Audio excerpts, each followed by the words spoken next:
मैं हजिक लाइजे दिल्ली मेटे coordinating committee की कोई ꯍꯣꯏ ꯉꯥꯛꯇꯅꯦ ꯏꯆꯦ ꯍꯣꯏ ꯃꯌꯥꯝꯁꯨ ꯌꯥꯎꯔꯦ ꯑꯗ ꯌꯥꯝ ꯅꯨꯡꯁꯤꯕ ꯀꯩꯅꯣꯅꯦ ꯍꯥꯏꯇꯥꯔꯦ ꯑꯩꯈꯣꯏꯒꯤ ꯅꯤꯡꯉꯣꯜ ꯆꯥꯛꯀꯧꯕꯒꯤ ꯕꯥꯇꯣꯟ ꯄꯤꯕ ꯂꯥꯛꯏꯅꯦ ꯑꯗꯣ ꯂꯤꯁꯤꯄꯤꯌꯥ ꯀꯩ ꯍꯥꯏꯅꯤꯡꯕ ꯈꯤꯇꯪ ꯍꯥꯏꯕꯤꯔꯣ ꯑꯗꯨꯗꯤ ꯈꯨꯔꯨꯝꯖꯔꯤ ꯃꯌꯥꯝ ꯅꯨꯡꯉꯥꯏꯔꯤꯕꯣ ꯑꯩꯒꯤ ꯗ꯭ꯔꯤꯝ ꯃꯤꯇꯔ ꯕ꯭ꯔꯦꯛ ꯍꯧꯖꯤꯛꯀꯗ ꯍꯧꯗ ꯉꯥꯏꯔꯦꯀꯣ ꯇꯥꯏꯃꯤꯡꯁꯦ ꯆꯞ ꯆꯥꯏꯌꯦꯅ ꯍꯥꯏꯇꯥꯔꯦꯀꯣ ꯑꯩꯈꯣꯏ ꯀꯀꯥ ꯍꯣꯏ ꯕꯣꯕꯣꯛ ꯍꯣꯏ ꯁꯤꯗ ꯂꯣꯏ ꯂꯥꯛꯑꯦ ꯑꯩꯉꯣꯟꯗ ꯏꯟꯚꯤꯇꯦꯁꯟ ꯆꯤꯊꯤ ꯄꯤꯅꯕ ꯃꯌꯥꯝꯅ ꯈꯜꯂꯝꯒꯅꯤ ꯀꯩꯒꯤꯅꯣ ꯏꯟꯚꯤꯇꯦꯁꯟꯁꯦ ꯄꯤꯔꯛꯏꯁꯦ ꯑꯩꯉꯣꯟꯗ ꯑꯩꯒꯤ ꯑꯍꯥꯟꯕ ꯑꯣꯏꯗꯣꯏꯅꯤꯀꯣ ꯅꯤꯡꯉꯣꯜ ꯆꯥꯛꯀꯧꯕꯒꯤ ꯏꯟꯚꯤꯇꯦꯁꯟ ꯄꯤꯔꯛꯏꯁꯦ ꯀꯀꯥꯅ ꯌꯥꯎꯅꯕ ꯁꯔꯨꯛ ꯌꯥꯎꯅꯕ ꯑꯗꯨꯗꯤ ꯑꯩ ꯌꯥꯎꯗꯣꯏꯅꯦ ꯑꯗꯨꯗꯤ ꯑꯩꯈꯣꯏꯒꯤ ꯗꯦꯜꯂꯤ ꯃꯩꯇꯩ ꯀꯣꯑꯣꯔꯗꯤꯅꯦꯇꯤꯡ ꯀꯃꯤꯇꯤꯅ ꯑꯩꯈꯣꯏꯒꯤ ꯑꯆꯧꯕ ꯅꯤꯡꯉꯣꯜ ꯆꯥꯛꯀꯧꯕꯒꯤ ꯁꯦꯂꯦꯕ꯭ꯔꯦꯁꯟ ꯇꯧꯅꯕ ꯆꯥꯛ ꯆꯔꯥ ꯑꯃ ꯆꯥꯅꯅꯕ ꯑꯩꯈꯣꯏꯒꯤ ꯑꯝꯕꯦꯗꯀꯔ ꯚꯋꯟꯗ 3rd of November ꯑꯩꯈꯣꯏ ꯍꯟꯗꯛ ꯆꯍꯤ 2024ꯁꯦ ꯗ ꯁꯦꯂꯦꯕ꯭ꯔꯦꯠ ꯇꯧꯃꯤꯟꯅꯗꯣꯏꯅꯤ ꯑꯗꯨꯒꯤ ꯑꯩꯈꯣꯏꯒꯤ ꯃꯩꯇꯩ ꯑꯩꯈꯣꯏ ꯃꯅꯤꯄꯨꯔꯒꯤ ꯃꯩꯇꯩ ꯀꯝꯃ꯭ꯌꯨꯅꯤꯇꯤ ꯈꯛꯇꯪꯒꯤ ꯅꯠꯇꯦ ꯑꯩꯈꯣꯏꯒꯤ ꯑꯇꯣꯞꯄ ꯑꯩꯈꯣꯏꯒꯤ ꯏꯃꯥ ꯂꯩꯕꯥꯛ ꯃꯅꯤꯄꯨꯔꯗ ꯌꯥꯎꯔꯤꯕ ꯂꯣꯏ ꯀꯝꯃ꯭ꯌꯨꯅꯤꯇꯤ ꯇ꯭ꯔꯨꯞꯁ ꯂꯣꯏ ꯄꯨꯟꯅ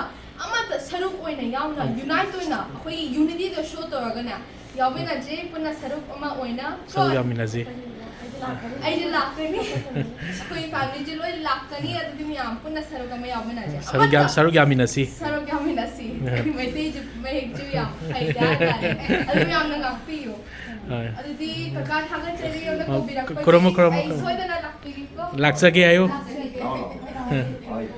ꯌꯥꯝ ꯅꯨꯡꯁꯤ ꯑꯩꯈꯣꯏꯒꯤ ꯂꯤꯁꯤꯄꯤꯌꯥꯒꯤꯗꯤ ꯑꯍꯥꯟꯕ ꯅꯤꯡꯉꯣꯜ ꯆꯥꯛꯀꯧꯕ ꯑꯣꯏꯗꯣꯏꯅꯦ ꯃꯥꯒꯤ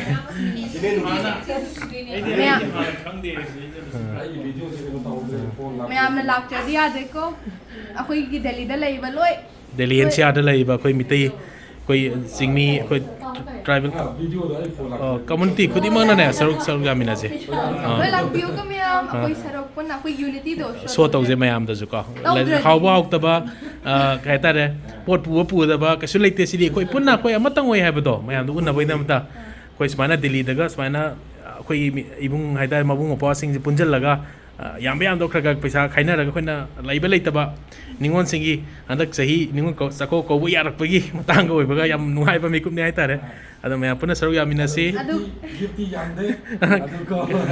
ꯅꯠꯇꯦ ꯀꯩꯅꯣ ꯍꯥꯎꯕ ꯍꯥꯎꯇꯕ ꯀꯣ ꯑꯗꯣ ꯃꯌꯥꯝ ꯄꯨꯟꯅ ꯁꯔꯨꯛ ꯌꯥꯃꯤꯟꯅꯁꯤ ꯌꯥꯝ ꯄꯨꯛꯅꯤꯡ ꯅꯨꯡꯁꯤꯕ ꯂꯤꯁꯤꯄꯤꯌꯥꯒꯤꯗꯤ ꯑꯍꯥꯟꯕ ꯅꯤꯡꯉꯣꯜ ꯆꯥꯛꯀꯧꯕ ꯑꯣꯏꯗꯣꯏꯅꯦ ꯗꯦꯠ 3ꯗ ꯅꯨꯃꯤꯠꯇ ꯀꯧꯕꯁꯦ ꯂꯩꯇ꯭ꯔꯤ ꯃꯥꯒꯤꯗꯤ ꯍꯟꯗꯛꯀꯤ ꯃꯌꯥꯝꯁꯨ ꯁꯣꯏ ꯌꯥꯎꯔꯝꯒꯅꯤ ꯑꯗꯣ ꯍꯟꯗꯛꯇꯤ ꯄꯨꯟꯅ ꯃꯤꯁ ꯇꯧꯔꯒꯨꯝꯁꯤ ꯃꯌꯥꯝ ꯄꯨꯟꯅ ꯁꯦꯂꯦꯕ꯭ꯔꯦꯠ ꯇꯧꯃꯤꯟꯅꯖꯦ ꯑꯍꯥꯎꯕ ꯏꯟꯖꯥꯡ ꯆꯥꯔꯅꯤ Manipurgidi biggest festival, ma'am. Please don't miss it, huh? Okay. Bye bye. See you on 3rd of November. At Ambedkar Bhawan, New Delhi, Jandewala, I think. Jandewala. Koi Rani Jhansi Road. Kolo bakit tayo na ba to, ma'am? Koi tukang report lawo ni tara kang cycle jom mo mari kang na. Happy Ningol Chakouba in advance. Ako'y po na celebrate to binadyo. Okay. Bye bye.